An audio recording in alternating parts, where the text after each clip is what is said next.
권리분석 할 때는요, 이렇게 앞으로 나올 물건도 중요하지만은 이렇게 낙찰된 물건을 잘 살펴보는 것도 아마 권리분석하는데 굉장히 많은 도움이 될 겁니다. 이 물건에서는 아마 1억 8천짜리가 9,100강이 떨어질 때 1억 200, 거의 55% 낙찰받죠. 과연 등기부상에는 어떠한 문제가 있는가를 한번 살펴보고 같이 분석을 해보게요. 자, 보니까 여기에 그동안 우리가 살펴보면 뭐가 나왔네요? 드디어 가처분이 나왔네요. 우리가 몇 번 얘기했죠? 이건 수백 번 있던 가장 먼저 등기된 권리가 있습니다. 그러면 이거 기억나시죠? 가장 먼저 등기된 권리가 가등기가 되거나 가처분이 되어 있을 경우는 말소 필요가 되지 않는다. 그러니까 입찰하지 마라. 기억나죠? 그리고 가장 먼저 등기된 권리가 무엇일 때는요, 전세권이 되어 있을 때는 입찰해도 되는 경우가 있고 해서는 안 되는 경우가 있다. 즉 전세권은 말소 규정이 되기도 하고 안 되기도 한다. 그리고 그 주거용 부동산, 토지 말고요, 주거용 부동산에서 이거 외의 전세권 가처분 외의 권리는 다 말소 기준 권리가 되기 때문에 입찰하셔도 됩니다 라고 했습니다. 그러면은 이 가처분이 나왔네요. 지금요, 가처분 말소에 된다 안 된다? 어떤 경우에도 가처분 말소 기준 권리가 안 됩니다. 따라서 이 가처분이 뭐냐고 하면은요, 이렇게 정의를 할 수 있습니다. 가구 부동산에 대하여 2월 2일 날 A가 가처분을 해놨다 라고, 이거 초등학생들이 책 읽으십시오. 무슨 뜻이냐면은 A가 가구 부동산을 다른 제3자에게 처분하지 못하도록 묶어 놓는 것, 이게 가처분이라고 하십시오. 여기서 시작돼야 되거든요.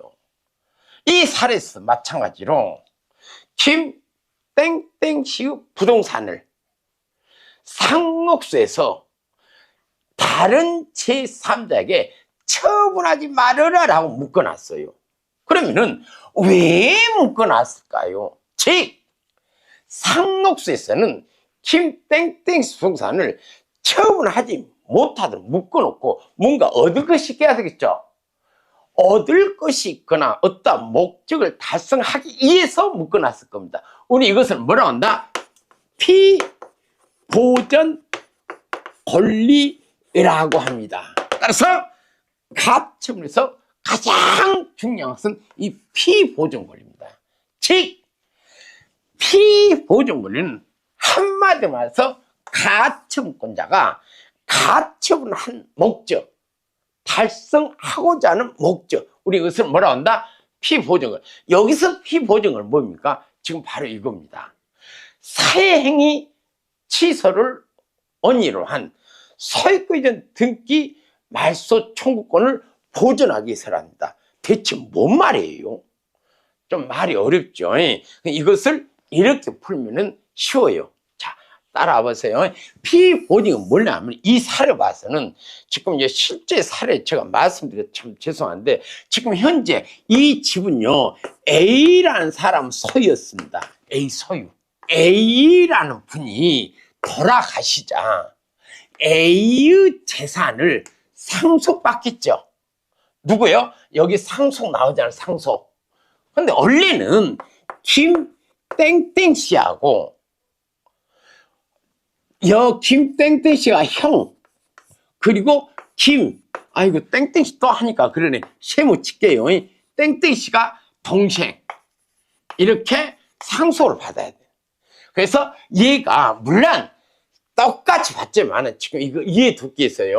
얘가 얼마예요? 9분의 7, 얘가 9분의 1을 이렇게 상속을 받아야 될 상황일 것 같아요. 물론 형제들이 여러 명 있고 엄마도 있고 다 있는 거. 여기서 지금 상속 시간이 아니니까 그냥 이렇게 알고 계세요. 그래, 이렇게 상속을 받는 게 원칙이에요 지금. 그런데 김 땡땡씨 동생이 상록수에 채무가 있어요. 그래, 아버지의 재산을 상속받으면 상록수 바로 압류가 들을 것 같아요. 그래서 이 형하고 합의를 합니다. 형이 알다시피 내가 상록수에 빚이 있잖아. 그러면 아버지 재산을 내가 상속받으면 상록수 여기 압류 들을 거 뻔한 거 그냥 내 지분까지 다 가져가고 가져간 지분만큼 나한테 돈 좀 줘. 형 입장에서는 이것도 마다할 수 없어. 그래, 알았다 하고 협의 분할에 의한 상속으로 형이 전부를 상속받아요. 여기까지 됐어요? 그래, 나중에 상록수에 보면 기가 막히죠.